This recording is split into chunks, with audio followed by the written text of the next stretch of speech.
រឿងព្រំដែនរឿងទឹកដីយើងដូចគ្នាប្រជាពលរដ្ឋដែលពិតប្រាកដហើយមានអ្នកនយោបាយដែលយកតែដឹងធ្វើអាជីវកម្មយើងបាច់ស្ដាប់ប៉ុន្តែការគិតគូរនេះបានជាយើងពង្រឹងការចរចាព្រំដែនកសាងអភិវឌ្ឍព្រំដែនយើងរុញរាប់សិបឆ្នាំមកហើយមិនមែនទឹមស្រែកឆ្នាំនេះទេបាទយើងពង្រឹងកងទ័ពខ្ញុំនៅមូលដ្ឋានខ្ញុំពេលដែលនៅកងទ័ពខ្ញុំអត់សូវនៅប្រទេសនៅភ្នំពេញទេខ្ញុំចុះរហូតទៅដល់មុខបាទហើយគេមុនឃើញខ្ញុំវាហួសចិត្តឃើញពីណាថតរូបតាម TikTok ដាក់តាហ៊ានហូបបាយនៅលើដីហើយគេគិតនាំគ្នាថាតាហ៊ានជួលមុខអត់មានផ្ទះនៅទេដេកក្រោមដើមឈើហូបបាយនៅនឹងកាទេអូននៅលើស្វាយអ្នកដែលធ្លាប់ទៅស្គាល់ព្រំដែនឬមួយក៏តាហ៊ានព្រំដែនអាចបញ្ជាក់ឲ្យសម័យនេះតាហ៊ានសម័យនេះទំនើបជាងសម័យច្បាំងគ្នាច្រើនដែរផ្ទះថ្មទាំងហើយផ្ទះឈើទីតាំងនៅកន្លែងឈរជើងដែលឈរជើងអចិន្ត្រៃយ៍មានតុកអីមិនទេតាហ៊ានយើងមិនគេជឿធ្លុះទេគាត់ទៅដល់ណាគាត់រៀបចំកន្លែងនោះទោះបីជាគ្មានថ្មក៏ឆ្នៃពីឈើអីតិចតួចអាស័យអីទៅពេញទៅគាត់រៀបនៅកន្លែងរៀបចំទីតាំងហើយធម្មតាតាហ៊ានល្បាតគេមិនដែលស្ពាយតុកទៅទេឥឡូវពីណាធ្លាប់ទៅតាហ៊ានតើយើងដើរល្បាតមានស្ពាយតុកទៅទេសំបីតែខ្ញុំយើងតបអាមេរិកតបមហាអំណាចចេញទៅព្រំដែនចេញទៅល្បាតអត់ប្រើមហូបក្តៅទេយើងមានមហូបក្តៅដែរនៅនោះមហូបមួយ7ឆ្នាំអាបាយកតារបស់គេនឹងធ្វើមួយ7ឆ្នាំថ្ងៃខ្លះយកមកមាន5ឆ្នាំផលិត5ឆ្នាំមុនយើងហូប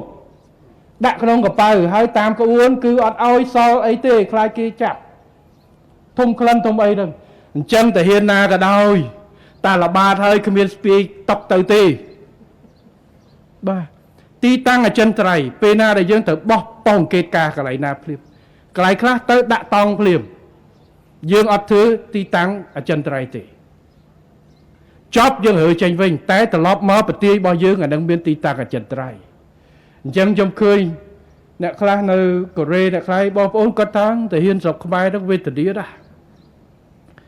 គឺថាតាហ៊ានជួមុខការពារពិតប្រកបឃើញហូបនៅលើដីខ្ញុំថាអញ្ចេះបើយកល្អអ្នកដែលព្រួយបារម្ភមកខ្ញុំជូនទៅមើលអង្គភាពដែរ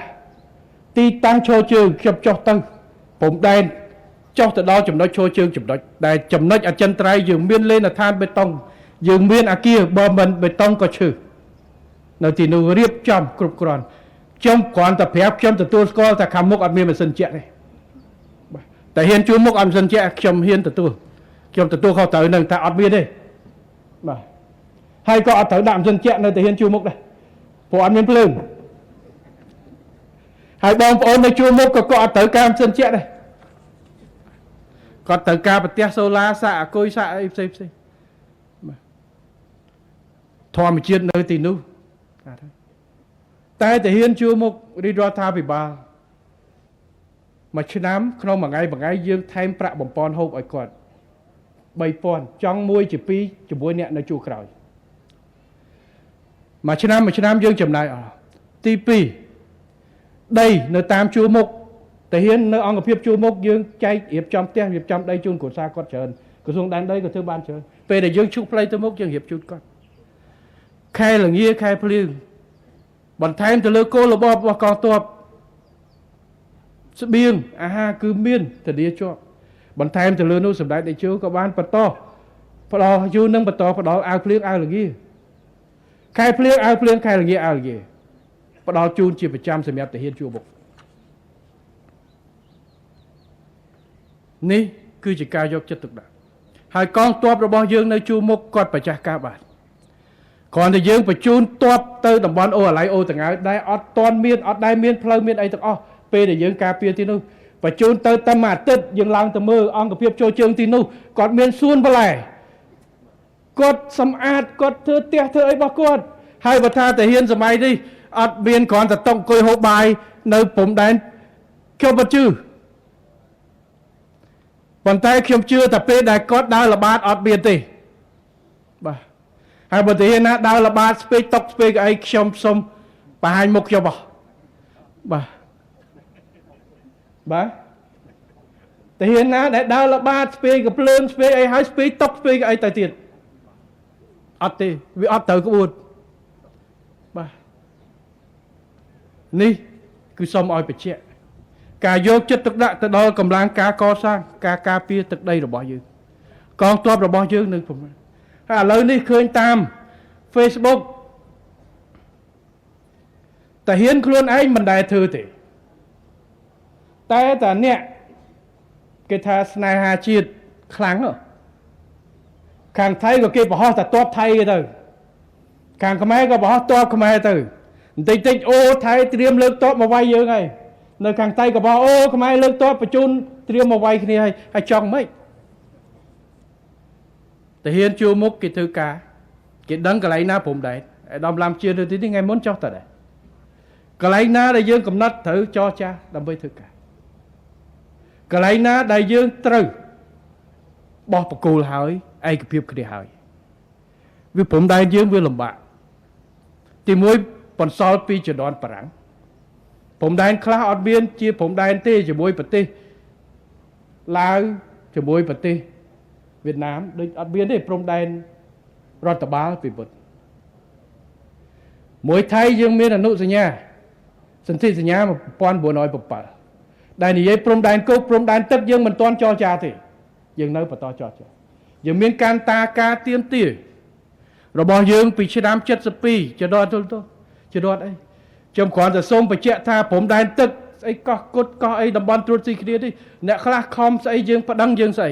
ថាយើងឲ្យបាត់អត់ទាន់មានបាត់អត់ទាន់មានអីរឿងកន្លែងណាអីកន្លែងណាទេព្រំដែនទឹកមិនទាន់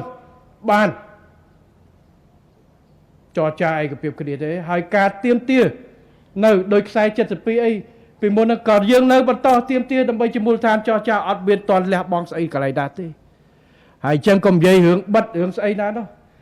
រឿងនៅព្រំដែនគេវាយគ្នា2018ស្លាប់របួសមកកាគោ2008ទៅណាធ្លាប់ហើយភ្លក់ហើយវាយគ្នាការដោះស្រាយការយកចិត្តទុកដាក់យើងត្រូវធ្វើកិច្ចការងារយ៉ាងម៉ត់ចត់មិនឲ្យបាត់ដីយើងទេប៉ុន្តែយន្តការរបៀបធ្វើបែបណាអ្នកខ្លះថាឲ្យទៅប្តឹងយ៉ាងម៉េចយើងដាក់ពាក្យប្តឹងទៅតុលាការគេទទួលអត់ ICJ ទី2តើប្តឹងផ្អែកលើមូលដ្ឋានអីមូលដ្ឋាននៃការឯកសារដែលយើងរៀបចំរួចទៅហើយត្រៀមលក្ខណៈធ្វើការរួចទៅហើយយើងដោះស្រាយបញ្ហាជាជំហាន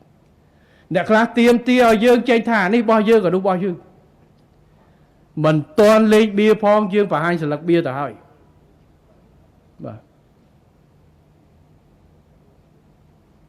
មិនទាន់លេងបៀយើងមិនទាន់លេងបៀយើងបង្ហាញស្លឹកបៀលេងមកជ្រះរឿងការការពារទឹកដីគឺជាការទទួលខុសត្រូវវែង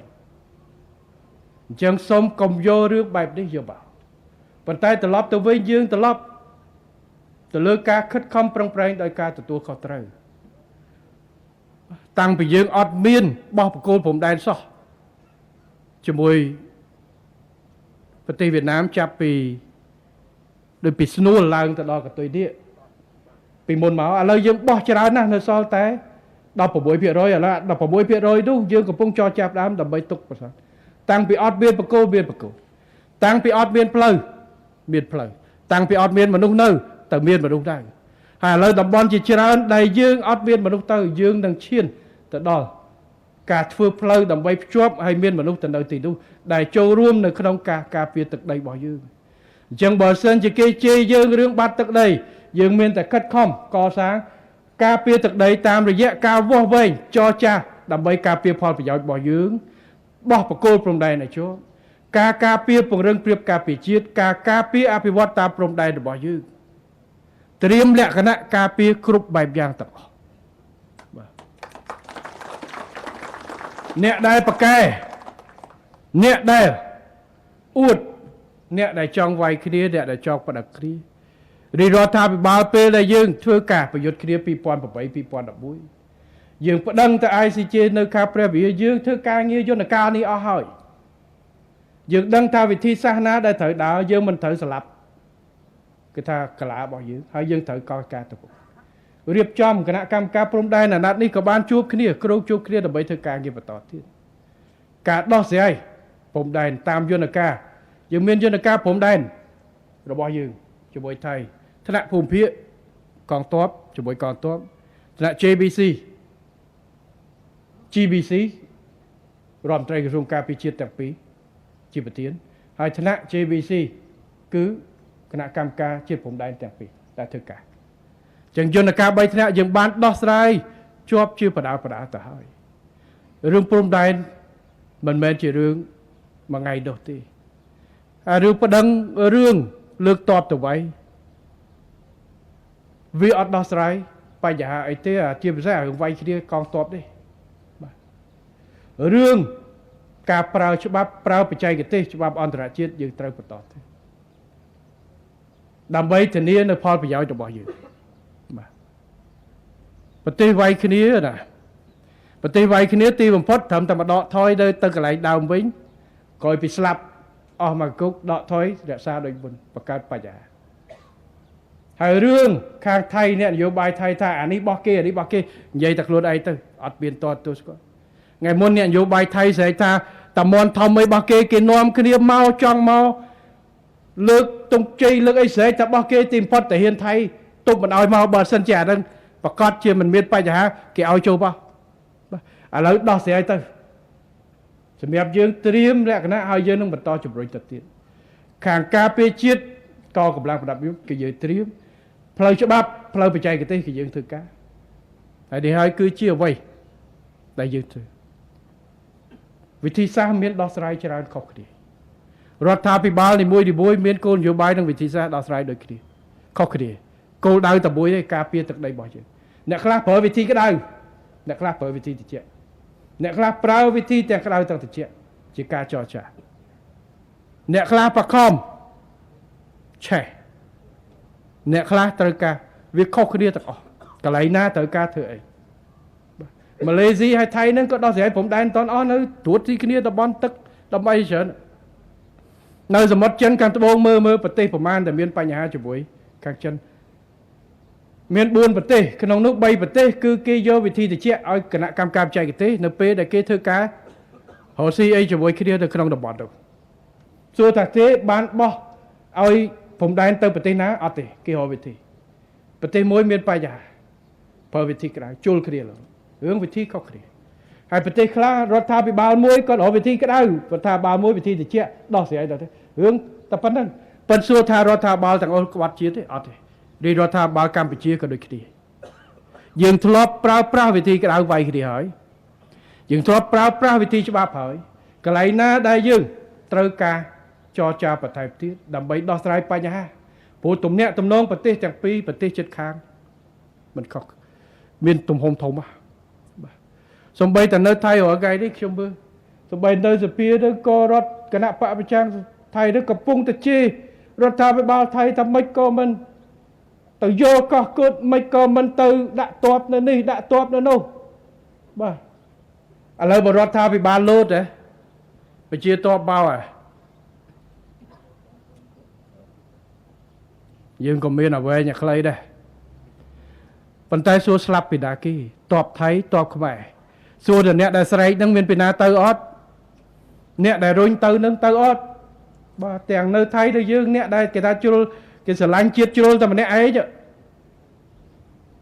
ដល់ស្លាប់ពីណាស្លាប់តែកូនចៅប្រជាពលរដ្ឋតែហ៊ាននៅជួរមុខនឹងអីបាទនេះគឺជាការដោះស្រាយអញ្ចឹងថាក៏ថាចុះជេរក៏ជេរចុះប៉ុន្តែការពិតដែលយើងបានធ្វើហើយនឹងបន្តធ្វើគឺទទួលខុសត្រូវនៅក្នុងការការពារទឹកដីរបស់យើងសម្រាប់ប្រជាជនខ្មែរសម័យនេះនិងទៅអនាគតយើងអត់បោះបង់នៅកាតព្វកិច្ចនេះវិធីសាស្ត្រយើងធ្វើគ្រប់វិធីបាទនៅក្នុងការដឹកនាំនិងការទទួលខុសត្រូវរបស់យើង